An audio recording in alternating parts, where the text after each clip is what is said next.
I just gave a talk about artificial intelligence, hopes and possibilities regarding artificial intelligence.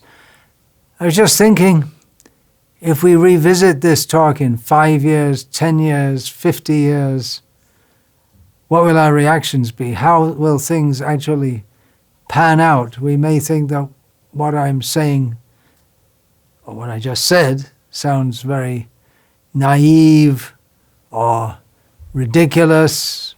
It's hard to say. We don't know where it's all going. One question that arises: why do we talk about artificial intelligence? What is the difference between artificial intelligence and real intelligence? Intelligence is intelligence, wherever it comes from. What is the difference? Well, it might seem obvious that real intelligence, or what previously we always thought of as intelligence, is associated with life, especially human life, although in other species of life there is intelligence also. We have had machines around for quite some time that can do things which humans can also do, but do so more efficiently than humans and more quickly. Just like, for instance, calculating machines, which children nowadays can multiply 367 by 5,243. Tell them, you might have to write it down on a piece of paper and then work it out, but why do you need to? You just enter it. Well, there used to be calculating machines. Now everything's on your smartphone or iPhone, but you just press a button, it's there. So that is a function of intelligence which is being done by machines, but we didn't call that intelligence. What we're looking at nowadays when we talk about artificial intelligence is not just simple functions like this, but complex functions which seem to parallel or even surpass human intelligence, inasmuch as it's not simply that the machine is programmed to perform a function, but that the machine or the computer or robot or whatever it is can respond to varying stimuli and seemingly take decisions in order to come to a particular result. An example given yesterday in my talk was about machines, computers that train themselves to play chess, and they do so well that they can defeat the best chess players, human chess players, in the world, thoroughly defeat them. So that's one function of artificial intelligence, that machines, they are programmed in such a way to teach themselves. They appear to learn how to perform various functions, how to respond to complex stimuli such that they can, or it's perceived that eventually they will be able to defend themselves against attacks. Already there's talk of, if not already produced, mechanical dogs, which expensive, dog robots.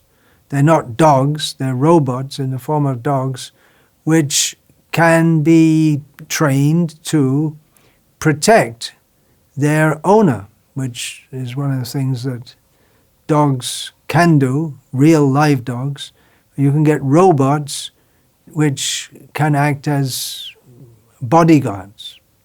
So these are the kind of things are just practically innumerable. And at the present time, we can't even think of all the possibilities that artificial intelligence can undertake. Another example given in the talk that I just gave, translating books from one language to another, which not only does artificial intelligence do it much more quickly, but the very fact that it can do it at all shows symptoms of intelligence. It's a much more complex function than multiplying two numbers together, as in a calculator.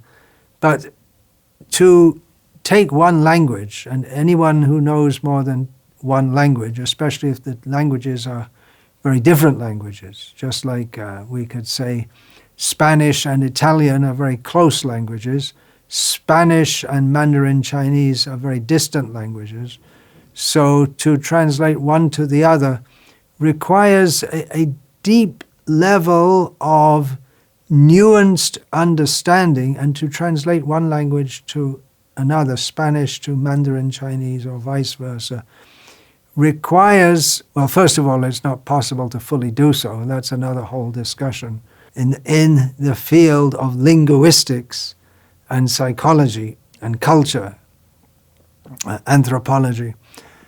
But the nuances, the nuances involved in translating one language to another, difference in concepts, in the meanings of words, difference in grammar and syntax, it requires a tremendous level of intelligence to translate one language to another. And now we have artificial intelligence doing it. So what is the difference between real intelligence and artificial intelligence? It might seem that in some ways artificial intelligence is better than real intelligence, human intelligence. Of course, at the present time, we have intelligence, artificial intelligence, working in a particular sphere, just like translating one language to another, or predicting weather patterns, or predicting and being prepared to respond to the military strategies of an opponent. But human consciousness, human intelligence is multifaceted. So a human can calculate mathematical calculations, can translate one language to another, can, if not military strategies, then social strategies for dealing with different people. Intelligence is one facet of consciousness, which in human consciousness, it's multifaceted. Will artificial intelligence come to this point? What is the need for that? Is it possible? And the whole question arises, can a machine or a robotic chip or whatever think in the same way as humans do, or humans or chimpanzees or any living organism has some kind of thinking process? Just to give a simple example of how human consciousness, we can understand it to be different to that of machine consciousness or artificial intelligence. A very simple function of a machine is that a machine can be designed that if a red light is shone on the screen of that machine, the machine will say in a human-sounding voice, "I see a red light." But we can understand that when we see a red light, you, me, human, sees a red light, the experience of seeing a red light, that is not what the machine has access to. The machine doesn't experience. The machine can say, I see a red light. A machine can be programmed or can train itself to respond to patients or persons suffering from depression or whatever, to speak to them in a comforting way. The chat is going on with a bot. Someone is saying, oh, ever since my mother died, I've been suffering so much depression. And the artificial intelligence responding can say in a voice which sounds sympathetic, empathetic, oh, I'm so sorry to hear that. Is there anything I can do to help you? And it sounds like a human, it sounds like there's feeling, but we know there's no feeling behind it. Now we may say, well, feeling and intelligence, they're not the same thing. We have two sides of our brain, right? One is meant for emotions, and one is meant for rational thinking. But that leads us to the question of what is the nature of intelligence? Intelligence devoid of feeling, what is that?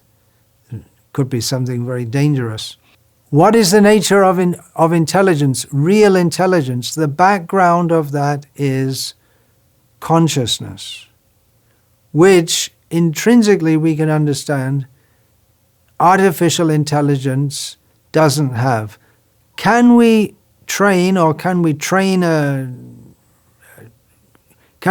artificial intelligence to train itself to have feelings? We as humans know that intrinsically linked with our intelligence are emotions, feelings, desires, hopes, ambitions, likes and dislikes. Why do I prefer strawberries over apples? Or someone else may prefer apples over strawberries.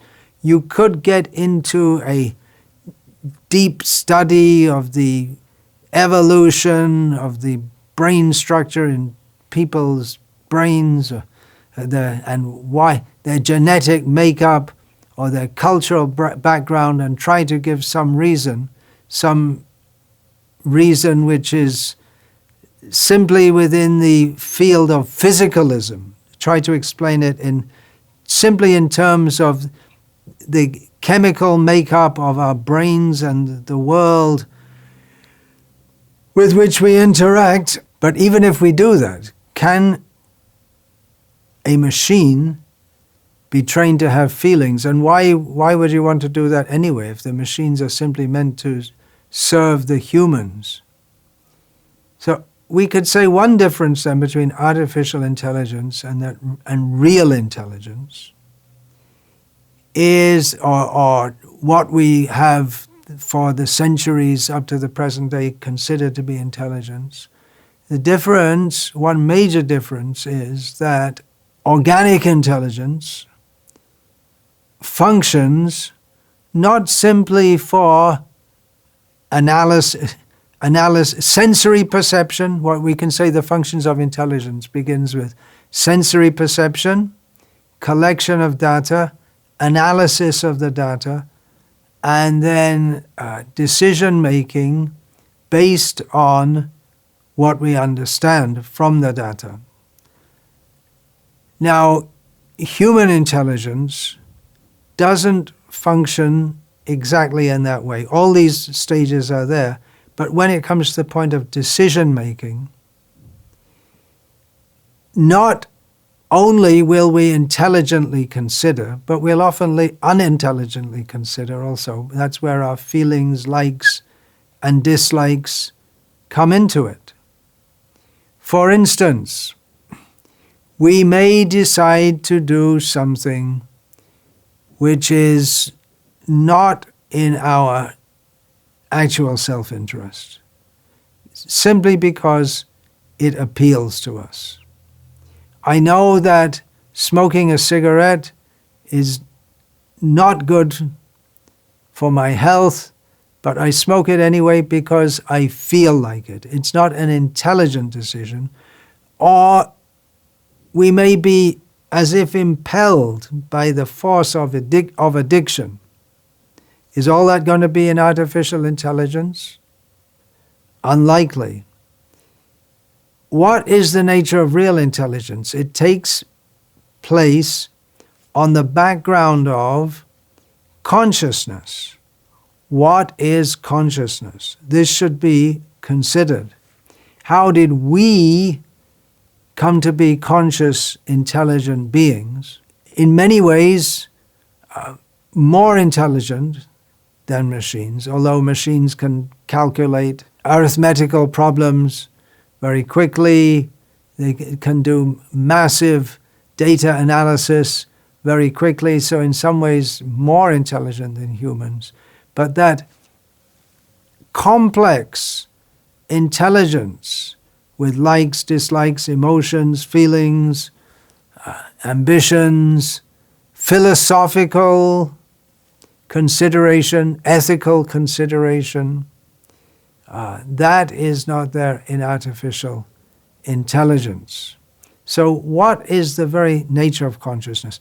Another point to be considered, just as an aside, an important aside, is that considering that artificial intelligence has arisen after decades of scientific research by many of the most real intelligent scientists in the world.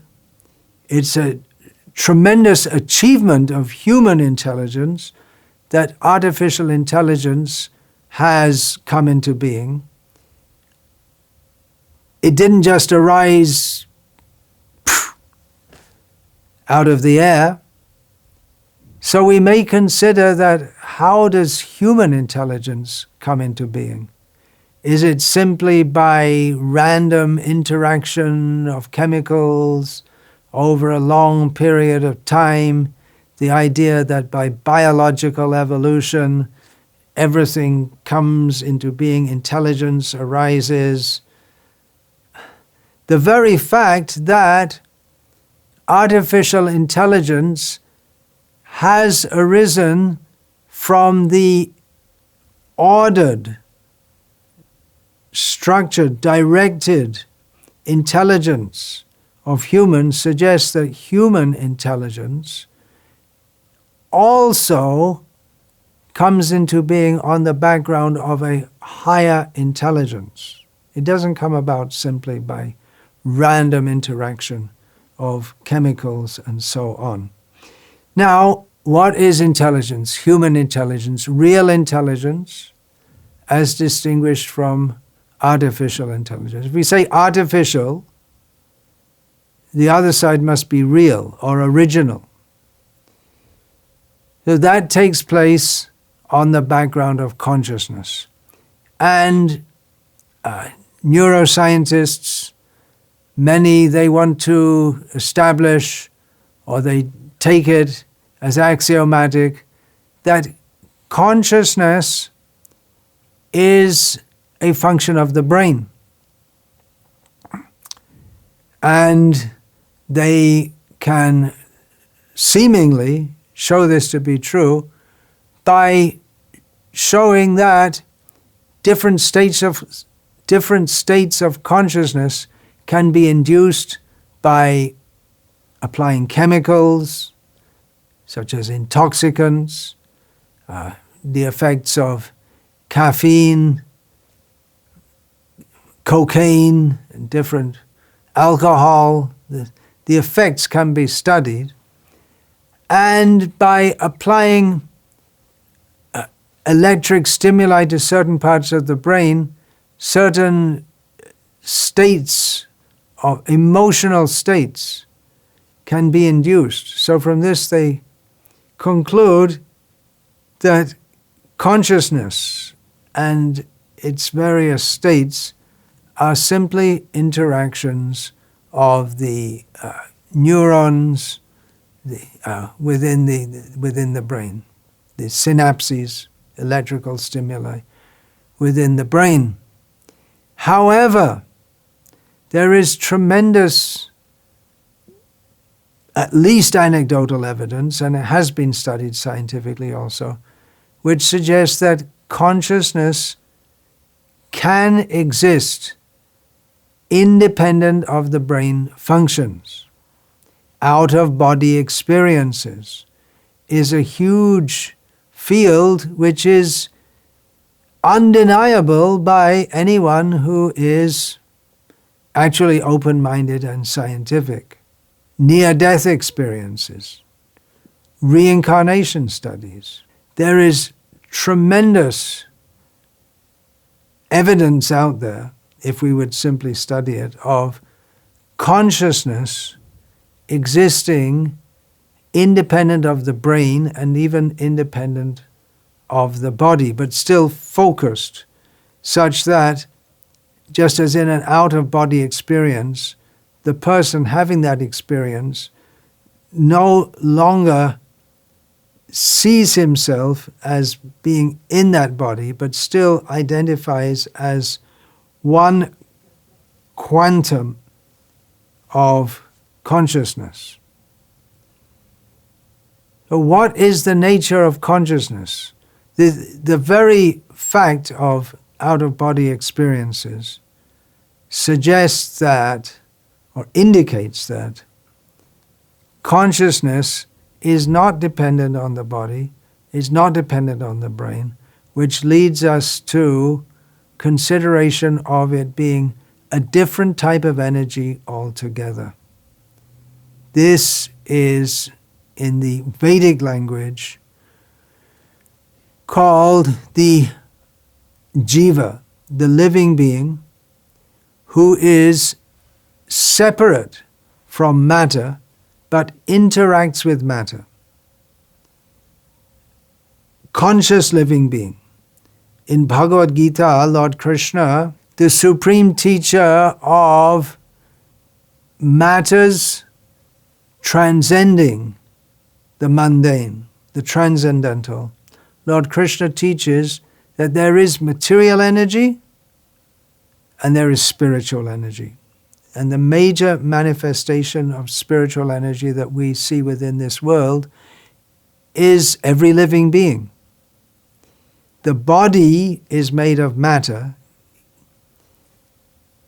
The animation of the body is due to the presence of the living spiritual being, which is separate from matter. The body itself is chemicals, there's no intrinsic life in it, but due to the presence of the soul, we can call it, due to the presence of the soul, the body feels conscious. And sometimes the soul can diverge from the body and still remain conscious. From the gross body, the subtle body, containing or as a container for the soul, comes out of the body. But it is the soul that gives life to the body, which is why in any culture in the world, when someone dies, we say they've gone away. Whether you speak English or Polish or Mandarin or Japanese or Swahili, whatever language you speak, when someone dies, they say he or she has gone away. Who, what went away? The body is there, the consciousness is not there. The intelligence is not there. The intelligence which is associated with consciousness, we say, has gone away because the consciousness is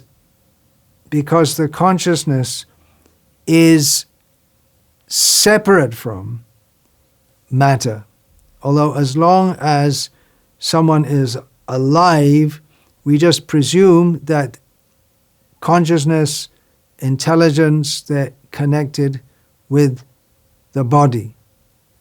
So with consciousness comes intelligence, likes and dislikes, emotions, feelings, ambitions, fate. That is not going to be there in artificial intelligence. One important question. How is it if we say that intelligence or consciousness is simply a function, a material function that is now being reproduced in artificial intelligence, which shows that intelligence, it's just a material function, that's all. It's got nothing to do with any soul or any such thing. But where in all of this intelligence, real intelligence, human intelligence, where does desire come from? Where does like and dislike come from? Where does the sense of good and bad come from? We may say, well, that's come about due to evolution, because each species has a need to perpetuate the species, and therefore the intelligence works in such a way. But why? Where from does the desire come within chemicals to perpetuate themselves? Why should they want to? Why should hydrogen, carbon, nitrogen, oxygen, and various other elements combined together desire to remain in a particular type of form, perpetuated into the future? So from the Vedic perspective, consciousness, which is living, which is not a product of matter, that is the background of intelligence. And that consciousness of every living being, of you and me and the consciousness in a bug, is a spark or fragmental representation of the Supreme Consciousness, who is known as Krishna. That is a very big topic, very high topic. We're now discussing the nature of consciousness. So artificial intelligence, okay, it's there. It mimics and in some ways surpasses human intelligence and is modeled on functions that can be performed with human intelligence. But we can never program, we can never program a machine to have feelings, likes, dislikes, ambitions, and so on, nor can we program a machine to develop such feelings. That is the nature of the spiritual living being. Another question which arises when we're talking about real intelligence, we can talk about real intelligence as the kind of intelligence that we've always considered to be intelligence. The intelligence of humans, the intelligence of monkeys, the intelligence of whales. That's real intelligence, after which artificial intelligence is modeled. But then another way we can look at the term real intelligence, we can say real intelligence means to investigate what is our highest interest and to act accordingly. Intelligent human beings do many things which are not intelligent. I gave the example of smoking cigarettes. Not everyone does that. How about having sex? Is that intelligent? Is that a function of the intelligence, or just some primordial bestial urge which is inevitably fraught with so many difficulties which arise if we didn't engage in sex. Of course, the species would not proliferate,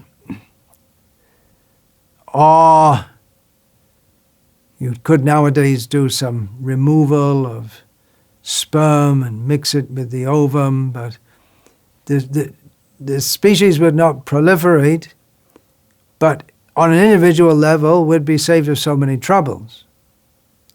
Because with sex life comes so many troubles in so many ways. So it would appear to be not a function of the intelligence, but rather a function of bestiality to engage in sex life. It's an animalistic function.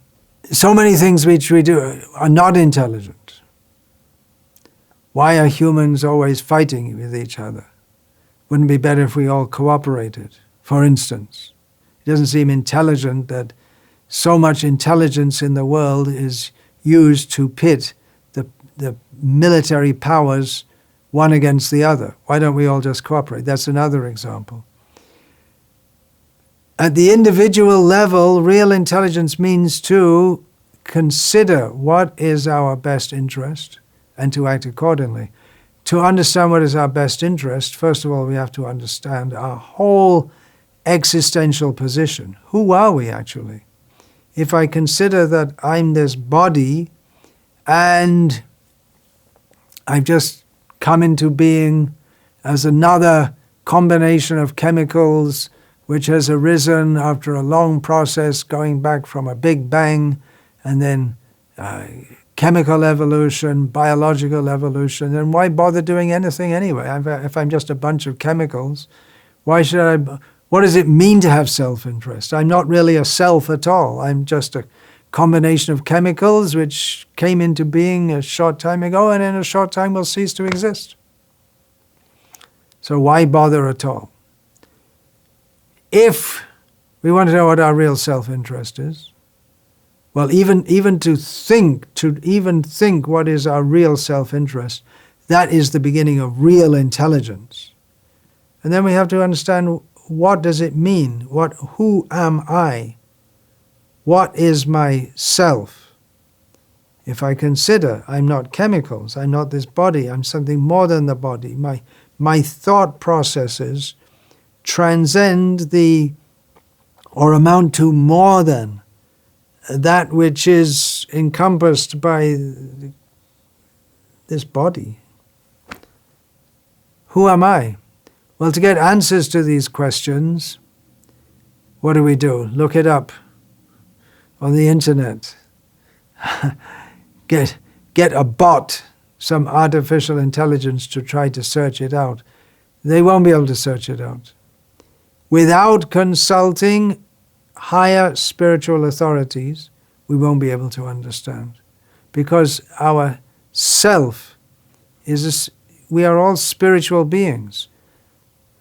Emotions, desires, feelings, sentience arises from the very fact that we are eternal, sentient, spiritual, living beings.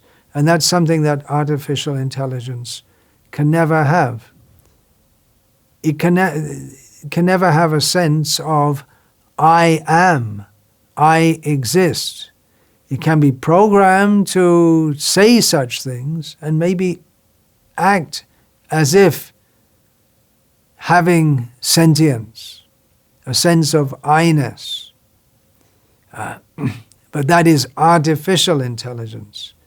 But the actual sense of I-ness, I exist, arises from the very fact that we do exist as infinitesimal, spiritual, living beings, eternal. The body is temporary, I am eternal. Before this body existed, I existed. After it ceases to exist, I will continue to exist.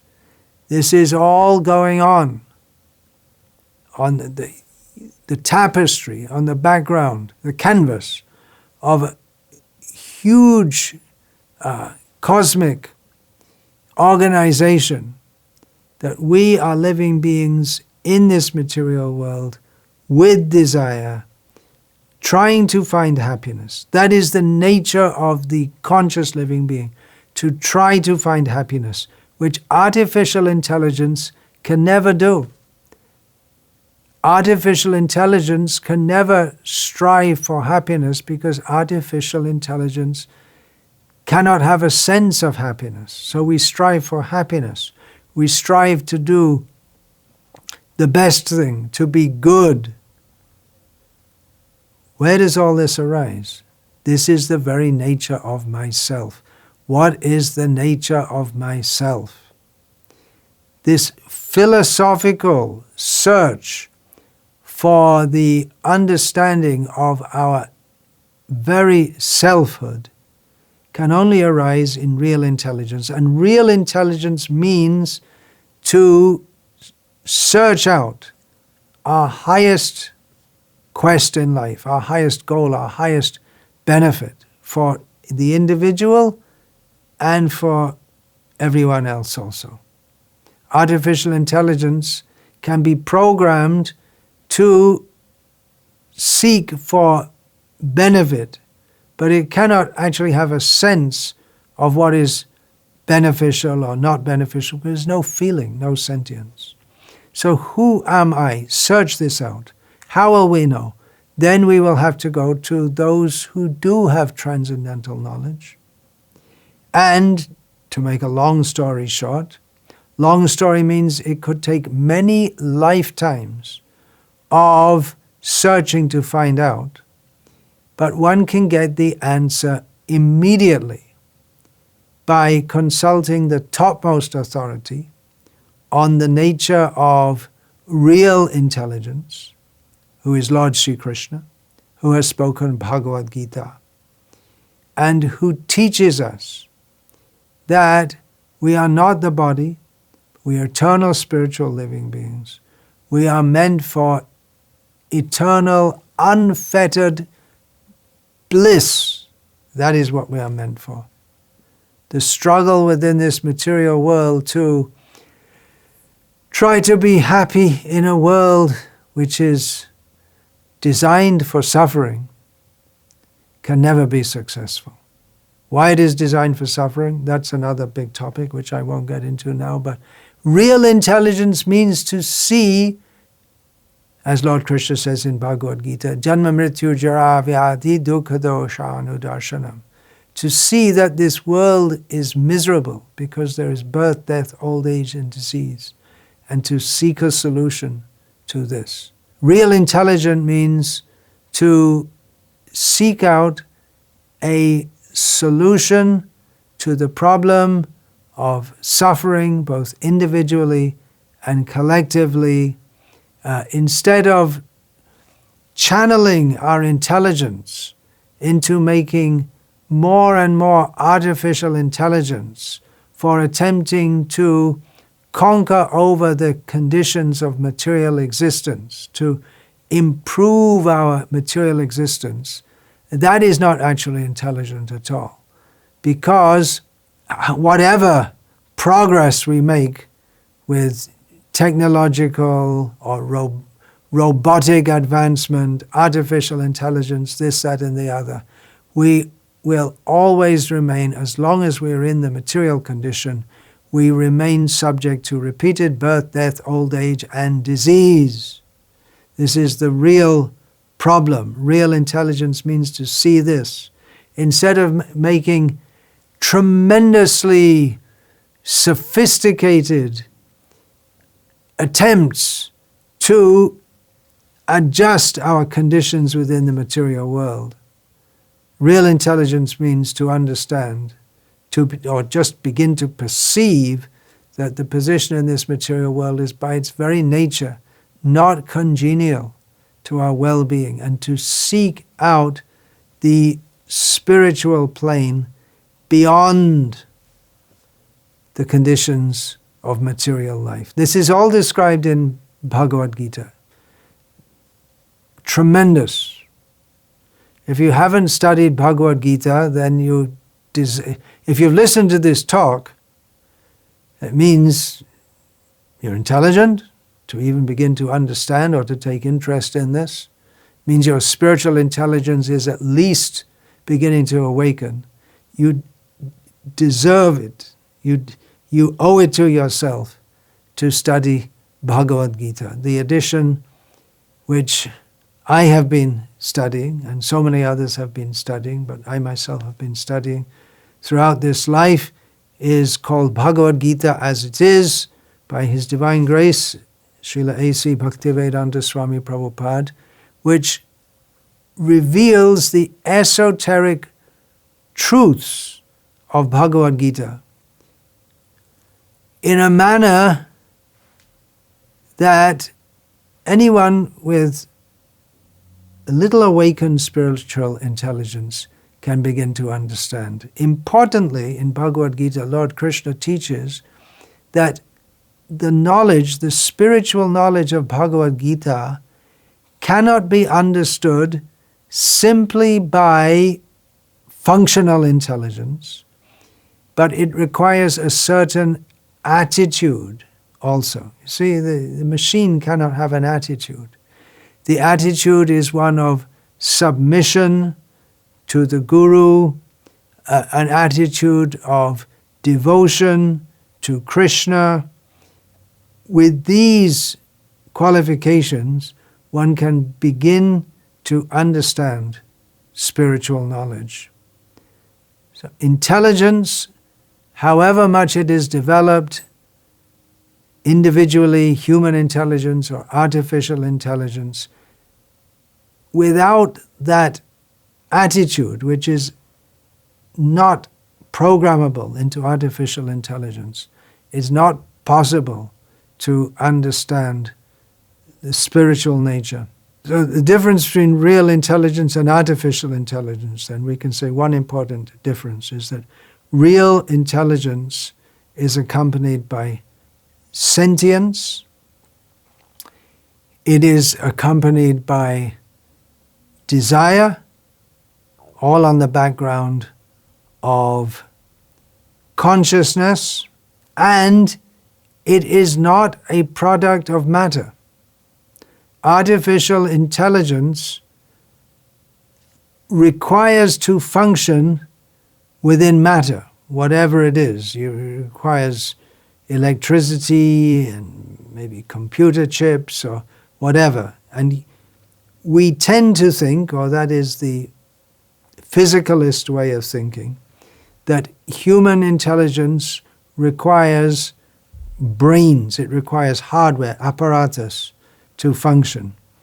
But from Gita and even from studies of near-death experiences, for instance, out-of-body experiences, we can understand that consciousness, the consciousness of the soul, is ultimately not dependent upon the body. It's not dependent upon the machine.